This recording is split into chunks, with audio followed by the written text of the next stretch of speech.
নমস্কার বন্ধুরা, আমি দেবযানী ঘরকন্যা পরিবারে অনেক স্বাগত। দেখতে দেখতে চলে এলো আমাদের নতুন বছর 1431। সকলকে জানাই আগাম শুভ নববর্ষ। নতুন বছর সকলের ভালো কাটুক, তাই নতুন বছরের শুরুর উপলক্ষে আপনাদের সাথে একটি নিরামিষ রেসিপি শেয়ার করে নেওয়া যাক। আমার আজকের রেসিপি নিরামিষ পটলের দোরমা। আমরা সকলেই বাড়িতে কম বেশি পটলের দোরমা বানিয়েই থাকি, কিন্তু আজকের আমার রেসিপিটা একদমই আলাদা। যা বানাতে লাগবে খুবই কম উপকরণ আর খেতে হবে অতি সুস্বাদু। চলুন তাহলে দেরি না করে শুরু করা যাক। পটলের দোরমা বা দোরমা বানানোর জন্য এই রকম গোল গোল দেখে পটল নিয়েছি। পটলগুলো আগের থেকেই ভালো করে ধুয়ে নিয়েছিলাম। পটলের গাটা ছুরি দিয়ে এইভাবে পরিষ্কার করে নেব। আপনারা চাইলে অল্প করে পটলের খোসা ছাড়িয়েও নিতে পারেন, কিন্তু এইভাবে হালকা করে পটলের খোসা ছাড়িয়ে নিলে ভালো হয়। একইভাবেই আরেকটা পটলের গাও আমি পরিষ্কার করে নিচ্ছি। এইভাবে প্রথমে সব কটা পটলের গায়ের খোসাটাকে অল্প অল্প করে পরিষ্কার করে নিতে হবে। তারপর পটলের গায়ের খোসা ভালো করে পরিষ্কার করে নেওয়া হলে পটলের যে মোটা দিকের অংশটাকে কেটে নেব ঠিক এইভাবে, আর সরু দিকটাকেও অল্প ছোট করে কেটে নিতে হবে।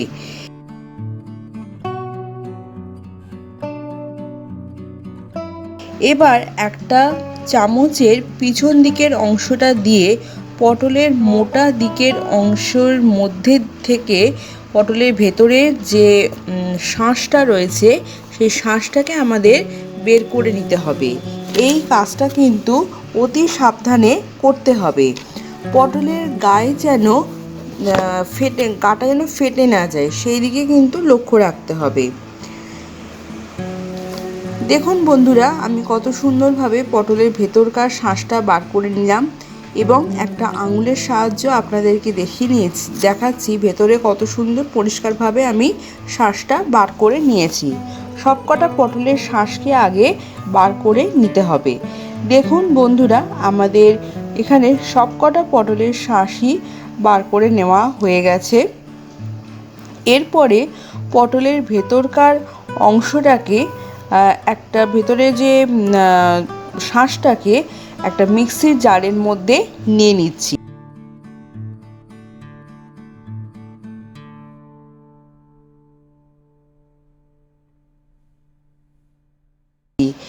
আর তার সাথে দিয়ে দিলাম দুটো কাঁচা লঙ্কা, আর সেটাকে খুব ভালোভাবে পেস্ট করে নেব।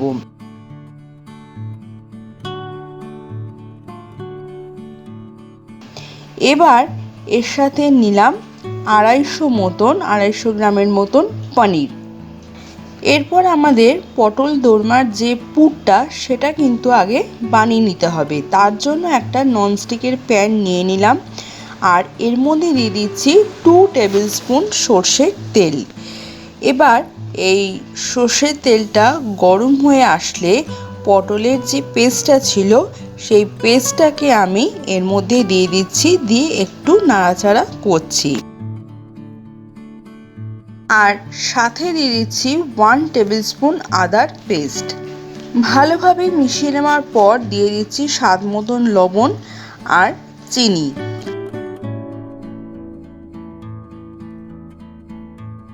আর দিচ্ছি 1 টিস্পুনের মতন হলুদ গুঁড়ো।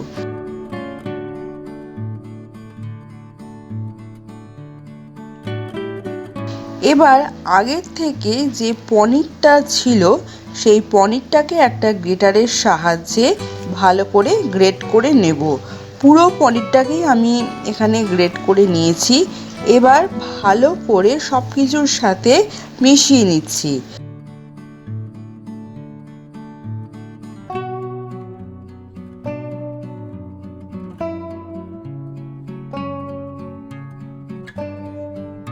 ভালো করে মিশিয়ে নেওয়া হয়ে গেলে 1 টিস্পুন দিয়ে দিচ্ছি লাল লঙ্কার গুঁড়ো, 1 টিস্পুন দিয়ে দিচ্ছি জিরের গুঁড়ো, 1 টিস্পুন দিয়ে দিচ্ছি ধনের গুঁড়ো, আবারও ভালো করে মিশিয়ে নিচ্ছি। এবার এর মধ্যে দিয়ে দেব কিছুটা পরিমাণে কাজু কিশমিশের কুচি। ভালো করে আবারও সমস্ত পুরটাকে মিশিয়ে নেওয়া হয়ে গেল এখানে। এবার দিয়ে দেব 1 টিস্পুনের মতন গরম মশলার গুঁড়ো। গরম মশলার গুঁড়োটা দিয়েও ভালো করে মিশিয়ে নেব। আমাদের পুরটা প্রায় রেডি হয়ে এসছে। পুরটাকে একটি অন্য পাত্রে ঢেলে ঠান্ডা করে নিতে হবে।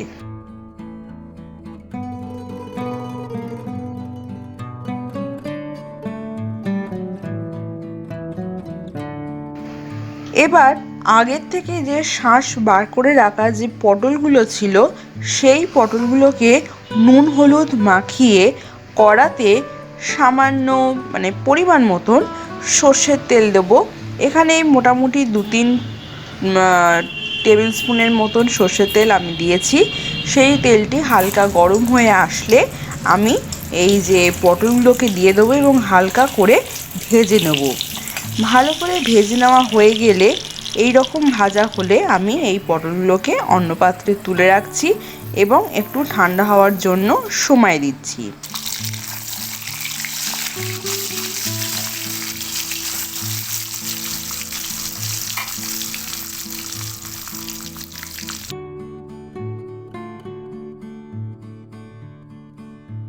এবার আগের থেকে ঠান্ডা হয়ে থাকা যে পুরটা ছিল পনিরের পুরটা, সেই পুরটাকে আমি এই পটলের মধ্যে দেব। মাথায় রাখতে হবে পুরটা কিন্তু খুব চেপে চেপে দিলে হবে না, ঠেসে ঠেসে পুর ভরলে হবে না, তাহলে কিন্তু পটলের গা থেকে পুরটা বেরিয়ে আসবে এবং যে আমরা গ্রেভিটা পরে তৈরি করব সেই গ্রেভির মধ্যে কিন্তু পুরটা মিশে যাবে। তাই খুব চেপে চেপে ভরলে হবে না, যতটা দরকার সেই মতন আমরা এখানে পুর ভরে নেব। দেখুন বন্ধুরা, আমার কিন্তু এখানে সব কটা পটলেরই পুর ভরা হয়ে গেছে। এবার আবারও একটা মিক্সির জার নিলাম, তাতে দিয়ে দেব 2 টেবিল স্পুনের মতন চারমগজ। বলে রাখি এখানে কিন্তু আমি যে পটলের দোরমাটা বানাচ্ছি তার যে গ্রেভিটা সেটা বানাবো। এবার সুন্দর করে চারমগজটা বেটে নিলাম, মিহি পেস্ট করে নিলাম। এবার অন্য একটি বাটিতে 1 টিস্পুনের মতন হলুদ গুঁড়ো, 1 টিস্পুনের মতন ধনে গুঁড়ো আর 1 টিস্পুনের মতন জিরে গুঁড়ো আর দেব 1 টিস্পুনের মতন ঝাল লঙ্কার গুঁড়ো। সব কিছু দেব আর তার সাথে দেব স্বাদ মতন লবণ আর লাগছে কাশ্মীরি লঙ্কার গুঁড়ো, সেটা 1 টিস্পুনের মতন। এবার সামান্য জল দিয়ে একটা পেস্ট বানিয়ে নিলাম।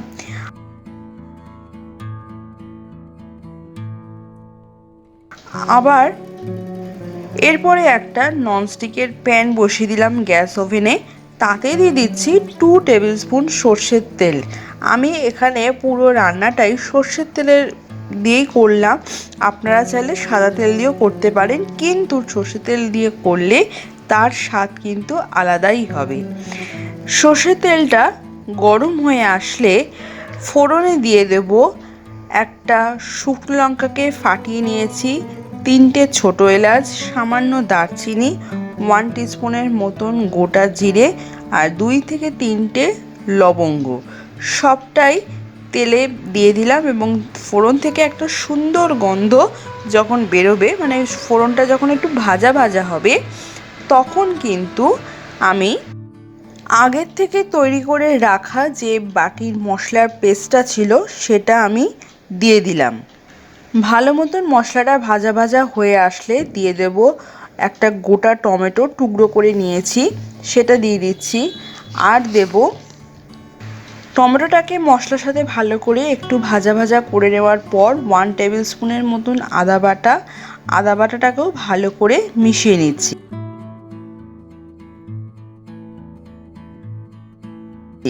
ভালো করে মেশানো হয়ে গেলে এখানে হাফ কাপের মতন ফ্যাটানো টক দই দিয়ে দিলাম আর আগের থেকে তৈরি করে রাখা চারমগজের পেস্টটাও দিয়ে দিলাম।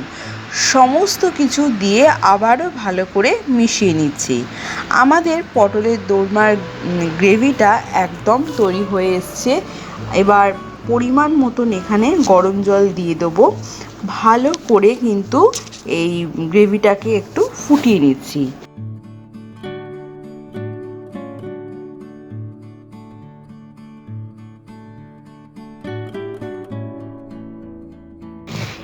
আমাদের রান্নাটা প্রায় শেষের দিকে চলে এসছে। এবার আগের থেকে যে পুর ভরে রাখা যে পটলগুলো ছিল, সেই পুর ভরে রাখা পটলগুলোকে আস্তে আস্তে করে গ্রেভির মধ্যে দিয়ে দেব।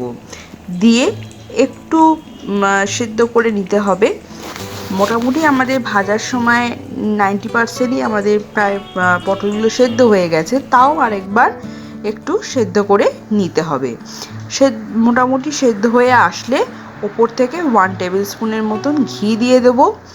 ব্যাস, এবার তো পরিবেশন করার পালা। আর আজকের রেসিপিটা আপনাদের কেমন লাগলো অবশ্যই জানাবেন। এটা আপনারা কিন্তু পয়লা বৈশাখের দিন অতি অবশ্যই বানাতেই পারেন। এটা পোলাও, ফ্রাইড রাইস যে কোনো কিছুর সাথে, নিরামিষ আইটেমের সাথে ভালোই লাগবে। কেমন লাগলো আপনাদের সেটা কিন্তু কমেন্ট করে জানাতে একদম ভুলবেন না। আর যদি ভালো লাগে চ্যানেলটাকে সাবস্ক্রাইব করে রাখুন আর অল বাটনটা প্রেস করে রাখুন। টাটা, আজকের মতন আসি। আবার আসবো পরের দিন অন্য কোনো ভিডিওর সাথে।